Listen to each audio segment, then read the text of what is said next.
Iyon, ari nga ang ganap kagabi. Pagpatak ng alas 7, dali-dali ko agad na rin sinarahan, aring butcher shop. Gawa ng kami may pupuntahan ni Mrs. Dini sa may bayan. Pupuntahan namin na rin pa ilaw ni Mayor Dini sa may town hall. Ari naman ay malapit lang sa shop, mga 5 minutes drive. Yan, kita na agad ang mga ilaw eh.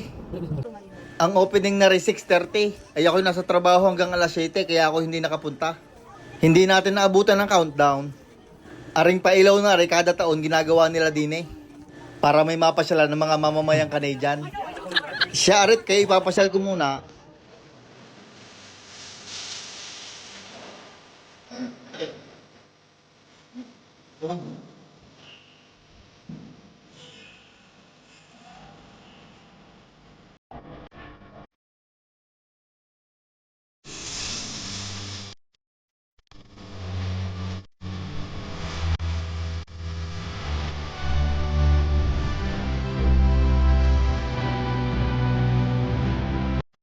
Hintay ka muna at may nakita kami ni Mrs. Dine.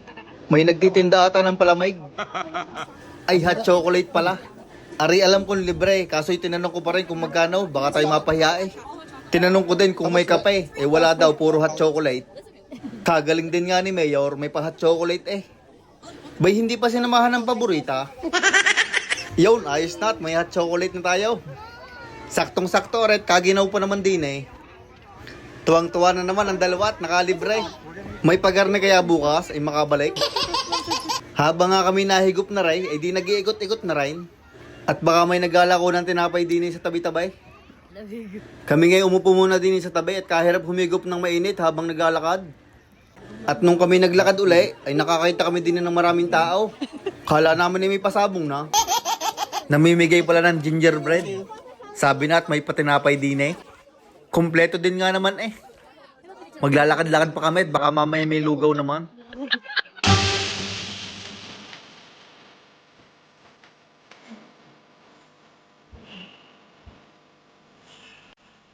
Parang ganito nila.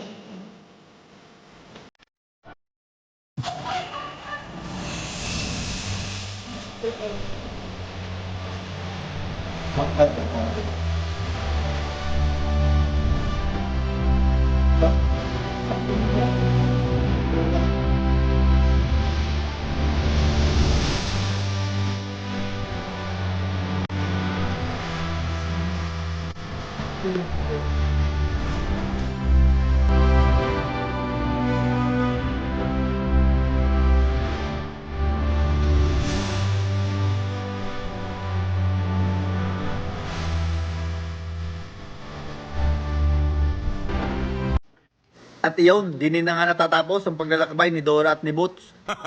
Kami uuwi na at talagang sisipunin ha. Ayos nga din na yung padaling are. Tuwan-tuwa yung mga tao, lalo na mga bata. Ang kulang lang din na iputo bongbong at saka bibingka ay ayos na ang Paskaw. Ay iyon, hanggang din na lang ang video ng are. Shiner ko lang sa inyo ang aming pinagagawa kagabi. Saka na ang shoutout kapag nakapagluto na uli.